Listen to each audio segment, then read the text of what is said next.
Assalamualaikum warahmatullahi wabarakatuh. Perkenalkan, nama saya Eva Marisa dengan NIM 8606096696. Saya dari program studi pendidikan guru sekolah dasar Universitas Terbuka Bandar Lampung. Pada video kali ini saya akan menyelesaikan tugas filsafat ilmu dengan judul Isu Kontemporer Pendidikan Nasional. Makna pilar pendidikan adalah prinsip atau landasan utama yang menjadi dasar penyusunan, pelaksanaan, dan penilaian sistem pendidikan. Menjadi fondasi yang menopang seluruh proses pendidikan agar berjalan dengan teratur, terarah, dan berkelanjutan. Menentukan tujuan, arah, serta standar kualitas yang ingin dicapai dalam pembelajaran sebagai acuan untuk membentuk proses pendidikan yang memiliki pengetahuan, keterampilan, serta karakter dan akhlak yang baik.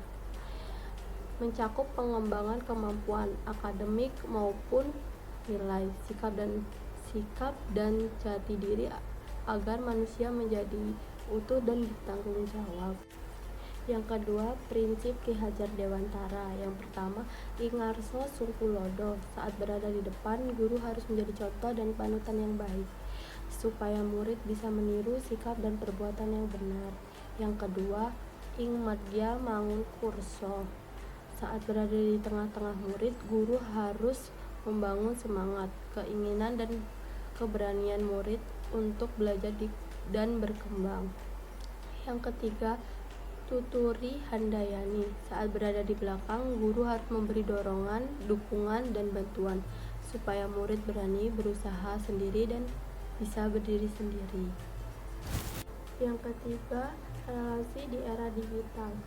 Prinsip Ki Hajar Dewantara tetap cocok dan penting dipakai saat ini karena pendidikan tidak berubah tujuannya, tetapi membentuk manusia yang berakhlak baik, cerdas, dan mandiri. Hanya cara dan alasannya saja yang berubah jadi lebih canggih. Keteladanan, semangat, dan dukungan dari pendidik tetap dibutuhkan supaya siswa tidak tersesat atau salah pakai teknologi yang ada di sekitarnya. Prinsip ini jadi panutan supaya kemajuan teknologi dipakai dengan baik untuk hal yang bermanfaat dan tidak merusak waktu atau kepribadian anak. Tantangan penerapan. Ini hal-hal yang jadi kesulitan atau hambatan saat menjelaskan kegiatan pendidikan di masa sekarang. Yang pertama, penyalahgunaan teknologi dan media sosial. Banyak peserta didik yang menggunakan gawai dan internet untuk hal-hal yang tidak benar, bermanfaat seperti bermain game secara berlebihan, mengakses konten yang tidak pantas, atau menyebarkan informasi yang tidak benar. Hal ini membuat proses pembentukan sikap dan perilaku yang baik menjadi lebih sulit dilakukan. Yang kedua, rendahnya kemampuan memahami dan menyaring informasi. Banyak peserta didik belum mampu membedakan mana informasi yang benar dan dapat dipercaya, serta mana yang salah atau menyesatkan. Mereka juga belum terbiasa memanfaatkan kemajuan teknologi untuk membahas wawasan dan ilmu pengetahuan. Yang ketiga, berkurangnya interaksi secara langsung. Secara proses belajar dilakukan lewat praktek elektronik, membuat pertemuan dan hubungan antara pendidik dan peserta didik menjadi berkurang. Akibatnya, penyimpanan pesan pembimbing dan penerapan nilai-nilai yang baik tidak bisa dilakukan secara dekat dan mendalam. Yang keempat, pendidikan harus menyesuaikan secara mengajar.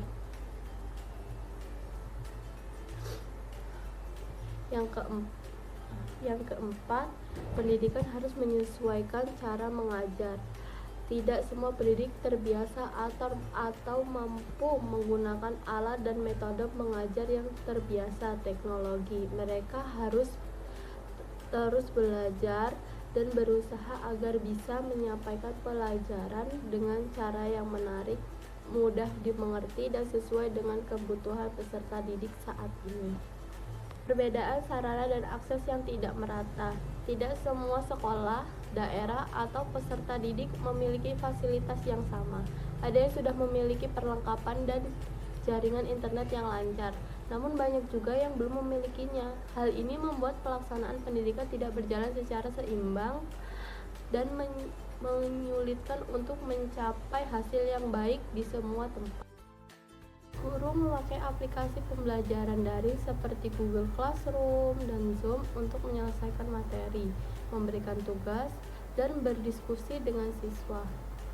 Sekolah mengajarkan pendidikan karakter lewat aturan dan sikap yang baik saat menggunakan media sosial dan internet, menggunakan video belajar yang menarik dan bisa mengikuti siswa untuk membentuk mereka lebih semangat dan mudah memahami pelajaran. Orang tua dan guru saling bekerja sama untuk mengawasi dan membimbing siswa dalam menggunakan gawai agar tetap bermanfaat dan tidak berlebihan. Relaksi, pilar pendidikan Ki Hajar Dewantara tetap cocok dipakai di zaman sekarang karena mewakili hal-hal utama yang memberikan contoh baik, mengembangkan semangat, dan selalu mendukung siswa. Prinsip ini juga membentuk mengatasi masalah yang sering terjadi dalam pendidikan seperti sifat dan tingkah laku siswa yang kurang baik. Kemampuan memakai teknologi yang rendah serta cara belajar yang berubah karena pengaruh kemajuan zaman. Jadi, kesimpulannya, pendidikan di zaman sekarang butuh keseimbangan. Siswa harus pandai memakai teknologi, tetapi juga tetap punya watak dan tingkah laku yang baik. Nilai-nilai yang dapat dalam pendidikan Ki Hajar Dewantara menjadi dasar untuk membentuk generasi yang tidak hanya pintar, tetapi juga berakhlak mulia dan bijaksana saat menggunakan teknologi. Sekian video dari saya. Wassalamualaikum warahmatullahi wabarakatuh.